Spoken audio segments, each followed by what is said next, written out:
2018 idi, səhv eləmirəmsə, xatırlayın. Təzə çıxmışdı biznes, belə qəşəng taksilər bahalı, zakaz eləyirdin. Üstündə taksi yazılmamışdı, belə qəşəng pencəkli zatlı cavan oğlanlar sürürdü. Və mən başladım universitetə hər gün fərqli taksi ilə gəlib getməyə. Artıq belə də işim gücüm yaxşıdır və s. Belə hamı sevinçqa çitib belə baxırdı ki, kimdir bu kişilər, kimdir bu oğlanlar? Başa düşürsünüzmü?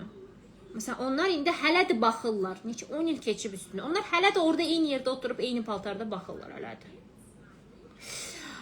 İndi mən onlara pis baxıram məsələn. Çünki mən artıq 3-5 maşın dəyişmişəm o vaxtdan bəri. Bəlkə də 2000 dənə taksiyə minmişəm. Amma onlar hələ də oturub baxırlar. Hələ də eyni yerdə, eyni paltarda, eyni tərzdə, eyni yerdə, eyni şey, eyni. Hələ də bax. İndi mən onlar, məsələn, mən buradan onlara pis baxıram. Bax, baxırlarsa mən məsələn çox pis baxıram.